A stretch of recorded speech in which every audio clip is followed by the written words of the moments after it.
hello there YouTube, I'm Davros and I'm a Whovian, and yes, it's Christmas time, or Christmas is very close, and I thought with us not getting a Christmas special of Doctor Who this year, I thought why not rank up the 15 official Christmas specials that we do have, you know? Yeah, it's a shame the Disney deal didn't work out and that, but I'm not discussing all that now. I'm here to discuss, my ranking of the Doctor Who Christmas specials from the Christmas Invasion all the way to Joy to the World. And yeah, so before I get going, I just want to throw in a few honourable mentions, such as The Unquiet Dead. Yeah, not exactly a Christmas special, but it does take place during Christmas 1869 with the Doctor meeting Charles Dickens, and will probably be the closest we'll ever get to seeing the Ninth Doctor in a Christmas sort of episode. Then it's the Chibnall Dalek trilogy with Resolution and Revelation of the Daleks and Eve of the Daleks. Yeah, they aired on New Year's Day. I mean, New Year is part of Christmas, but it didn't actually air on Christmas Day, did it? But still, I feel they deserve to be mentioned at least. Okay, so enough chinwagging. Let's get to my 15, all of them ranks. So coming in at number 15 is The Doctor, the Widow and the Wardrobe, the 2011 Christmas special. So I thought this one, the previous one was brilliant, and we'll get to that a bit later. But this one for me is just forgettable. I mean, it just seemed a bit lazy. I mean, it had good storytelling and visuals and Christmas vibes. But, the screen time of Bill Bailey and the other guest actors in this were brief. Alexander Armstrong was in it. We had Claire Skinner in it, who I wouldn't say was an official companion, but was a mother with her two kids. And, it was missing the ponds. And Matt Smith, I feel he did good with what he had, but this comes to the very bottom when it comes to Doctor Who Christmas specials, unfortunately. So, coming in at number 14 is The End of Time.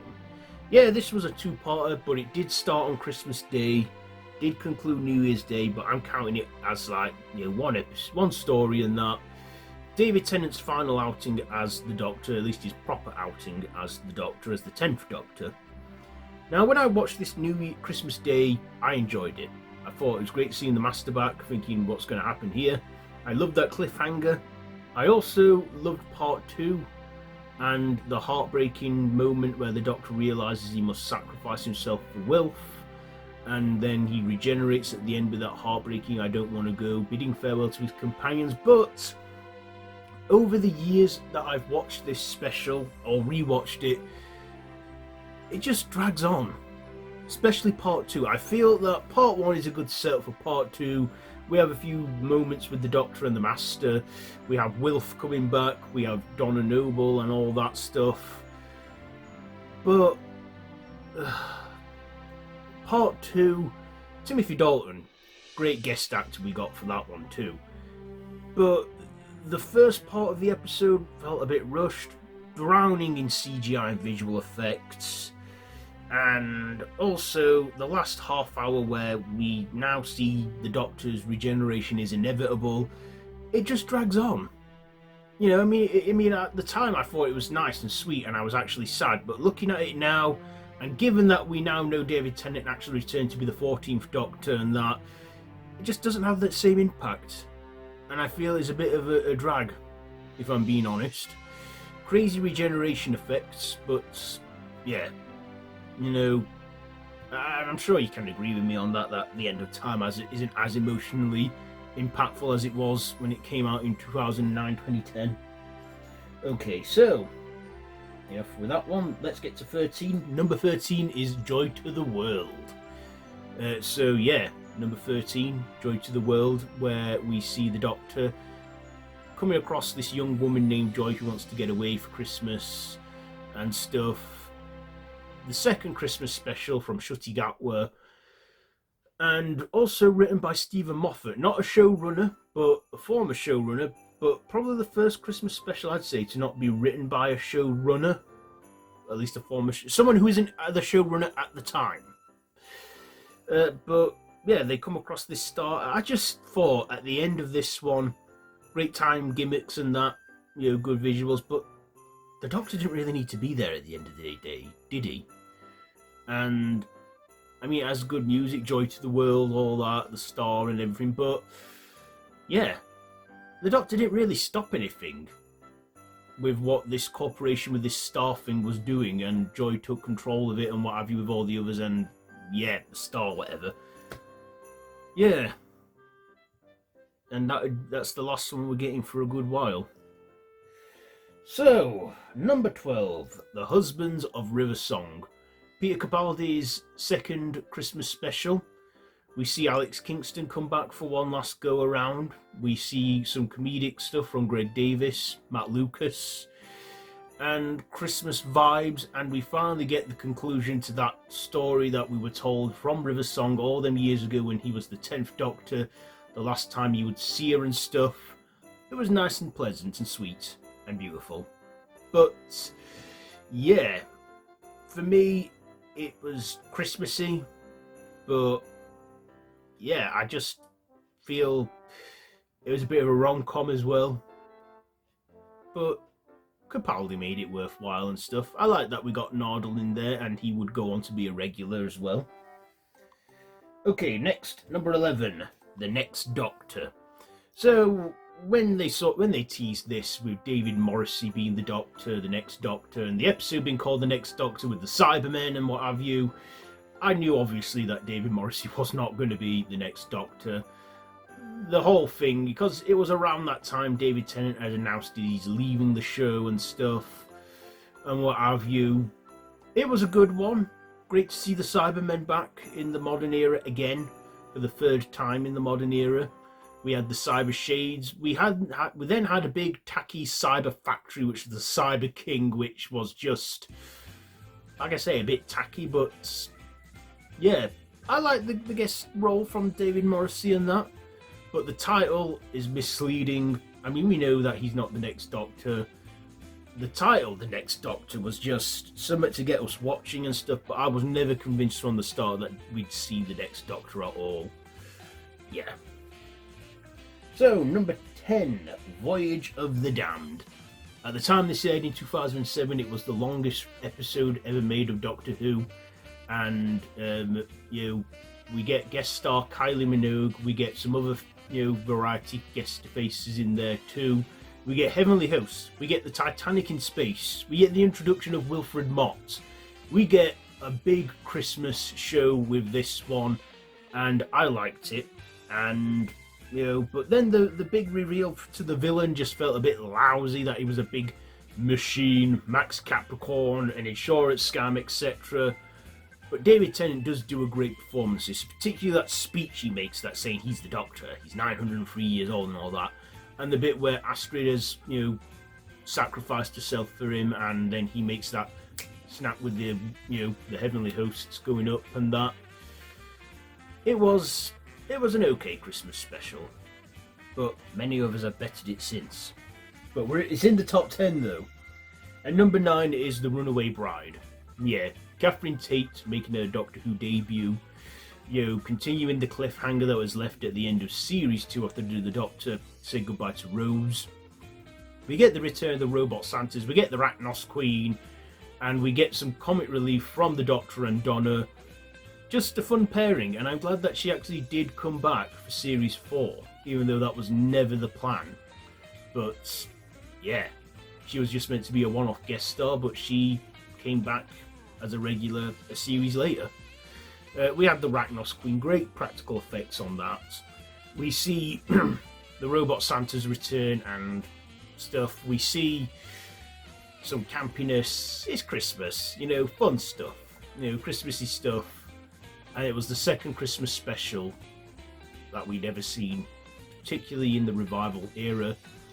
And, it was still dealing, for us it was months, but for the Doctor it had only been minutes since he parted ways with Rose. But yeah, you can still see he's wounded, he's emotionally wounded by still losing Rose. But Donna kind of helps him, she actually talks him round, stops him committing genocide, which we find out in Series 4, it was best that she was there. Number 8, The Church on Ruby Road. Yes, Shutty Gatwa, making his first appearance in the final 60th anniversary special, The Giggle. We now see him come back full-time as the new 15th Doctor, and he was brilliant. Great guest appearance on Davina McCall. This also was the debut of Millie Gibson as Ruby Sunday. We had goblins in this, we had musical numbers. I thought, okay, it's Christmas, sure, why not? Why not do something drastic and out of the box like we have with the 60th specials? It was a fun one, and it set up a mysterious arc, which unfortunately didn't pay off to nothing, but it was an okay Christmas one. Also, it was the first Christmas special that we'd got in since 2017, so I was happy to see the return of the Christmas specials back on Christmas Day with that. And Shutty Gatwa was great, and the future looked promising for him. And that's, but yeah, this year. Okay, so number 7, it is the return of Dr. Mysterio. This one aired on Christmas Day. It was set at Christmas, but it kind of just had Christmas in the background. We had a gap year in 2016 because Moffat had quit Doctor Who, but still was obliged to write for Series 10. So we didn't get a series that year, but we did get a Christmas special, and then the return of the show the following spring. Yeah, and we had like a superhero theme going on and that with the episode, but still had some sci-fi stuff going on. We had a bit of a love story. We had the character of Grant, who was, was he the Shadow? He was a superhero, but not very memorable villains with their heads opening and stuff, and that. But we got the return of Nardole as well, which I liked, and he would go on to reoccur throughout Series 10. Yeah. So, yeah, the return of Dr. Mysterio. Number 6, it is the Christmas Invasion, the one that started it all. David Tennant making his debut as the Doctor. We see Christmas time, we see the robot Santas, we see the cigarettes, we see visual effects that are a bit dated now but were good for the time. The Doctor was asleep for a lot of this episode because he was in his post-regeneration state. And like I say, we were at the time a new generation that was still getting our heads around this as well, the change and stuff. But yeah, David Tennant makes his screen time count when he recovers at the end and duels the Cigarettes leader in pyjamas. And yeah, we got a sneak peek of the series to come that will be following soon, and it was the start of the golden age of the revival. Eccleston was great. Shame he didn't stick around long enough, but I still enjoyed this one, seeing David Tennant. I warmed to him. I think a lot of us did, didn't we? Okay, so at number 5, it is The Time of the Doctor. Matt Smith's final episode. The final episode in this trilogy that we got. Also, I'd say, a good close off to the 50th anniversary celebrations, because before this, we had the Day of the Doctor, which was the 50th anniversary special. I'd say this was a good conclusion to the trilogy. Good Christmas special. We had the Doctor stay on Christmas on the planet Trenzalore. He was at the end of all his regenerations, because we find out during that era that we had the War Doctor, who was the 9th embodiment but not the Doctor. It turns out the 10th Doctor's false regeneration was actual regeneration, but he didn't change. So Matt Smith was technically the last one and didn't have any regenerations left till the Time Lord. I like that the Time Lord, we saw that, because I bet for a long time as fans we wondered what's going to happen when the Doctor runs out. Well, we then see, the Time Lord's granting him a new cycle, and we see it all again. And Capaldi appears at the very end, and that sadness instantly went. Great final speech from Matt Smith. Great performance. Of course, there was a bit of a cringy bit when he's starts to regenerate when the Time Lords are giving him the new cycle and he's shouting, "Come and get it!" into the Daleks and that, but it was an okay Christmas special. Great end to 2013 as well. So, Number 4 is The Snowmen, another Matt Smith episode, and we get a guest role from Richard E. Grant, a vocal guest role from Sir Ian McKellen. We get killer snowmen, we get the Paternoster gang once again, we get the introduction of Clara, who again is going to be the big mystery arc of that series. We see the Doctor recently getting over the loss of Amy and Rory, we get a new TARDIS interior, we get Christmas time, we get just a fun Christmas special. 2012 was a big year for the UK as well, wasn't it? The Queen's Diamond Jubilee and the Olympics and stuff. And we got the return of Doctor Who's first half of the series before we got this Christmas special in between parts A and B. But Matt Smith, his energy was great. Jenna Coleman was great. I loved their chemistry, but not a huge fan of 12 and Clara, but yeah. Okay, number 3, it is Last Christmas. Nick Frost, perfect guest star for this one, playing Santa Claus, and his name is actually Nick and his last name is Frost. Christmas time. And yeah, I thought this was going to be far-fetched with it being Santa, but then it turns out the real menace was these dream crabs that were making them dream within dreams. Very complicated stuff, but Santa was a manifestation fighting back with these dream crabs. This was originally meant to be Clara's exit, but ended up staying for another series. Capaldi's first Christmas special as well, and it was teased at the end of the Series 8 finale where Santa comes into the TARDIS asking what he wants for Christmas. But also, I took that message from it. You see, the Christmas before that, it was my grandfather's last Christmas, and it was the first Christmas where he weren't going to be here. And that message that Danny makes, that Clara takes to heart, the reason why families get together on Christmas is because it is. Every Christmas is last Christmas. Cherish it like it's its last. Enjoy it like it's its last, because you never know what could happen within a year. So yeah. Also, crazy odd monsters, the Dream Crabs. We got some other actors in there. One of them being Patrick Troughton's son. Where they're researchers and they turn out to be people dreaming and stuff. The Doctor goes, there's a film called Alien. No wonder aliens invade and that. It was a fun one. A fun Christmas episode. Okay, top 2. Well, yeah, bottom 2. What are they? Number 2, it is Twice Upon a Time. Peter Capaldi's final episode, after the Series 10 cliffhanger where he refuses to regenerate and he comes face to face with the first Doctor, played by David Bradley, because Hartnell's not with us. But I like that at the beginning we got recycled footage of the 10th planet, and that they actually showed us the first regeneration on screen for the first time in over 50 years, when we see the first Doctor going back to accept his fate.